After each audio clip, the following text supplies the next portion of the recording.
Now that Theo Epstein has left for Chicago to become the new GM of the Cubs, what is the fallout for the Red Sox organization? Hey everybody, it's Paulie. Welcome back to This Week in Red, where we're talking all things Red Sox and Major League Baseball. So now that Theo Epstein has left Boston, at least 99% sure that he's leaving Boston, all the I's and T's haven't been dotted and crossed on the contract yet with the Cubs, but it's 99% certain that he's out the door, and that 37-year-old assistant GM Ben Cherington, who has learned at the foot of Epstein for his entire tenure in Boston, appears to be the guy who will be promoted to general manager.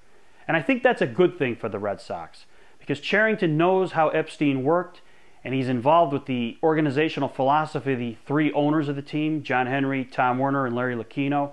So I think that makes for a continuity thing in 2012, or heading into 2012 for the Sox. And that's definitely a good thing, because it's been chaos for the last month or so in Boston. You know, Terry Francona leaving was a major blow to this team. For them to find another manager of his caliber is going to be extremely difficult. He had a great resume going out the door. He showed class going out the door. And the smear campaign against him at the end by the owners or whoever it was in the organization saying things about Francona like his divorce and he was popping pain pills, I mean, that's a bunch of nonsense. Francona was nothing but class when he was here. He should not be disparaged on the way out the door. And I'm glad that he left on his own accord. I happen to think personally he was pushed out by the owners. He didn't feel that he had the support from them. But he did leave on his own accord, and I wish him luck in the future, and I hope he lands on his feet somewhere, and I'm sure he will. Now, Epstein leaving, that could be a major blow for the Red Sox. But again, if they promote Cherington, I think that blow will be softened somewhat. Because again, you're talking about similar organizational philosophy, and I think that will make for a smoother transition.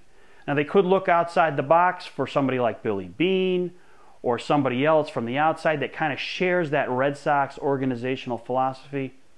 But either way, the owners need to make this transition as smooth as possible. Because if you're going to have a successful season in 2012, you've got to clean up the chaos at the end of 2011.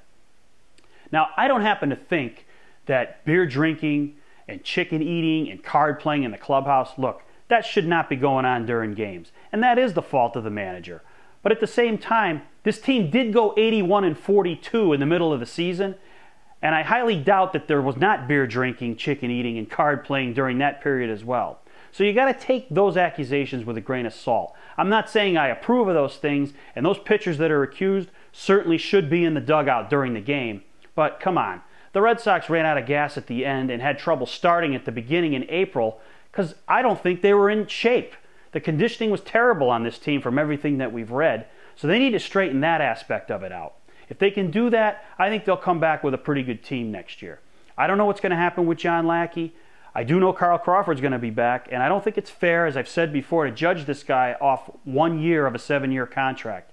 Let's see him come back next year with a full spring training, and let's see what he does next year and the year after. If he's still a bust after that, then you've got to seriously look at why this guy was signed in the first place.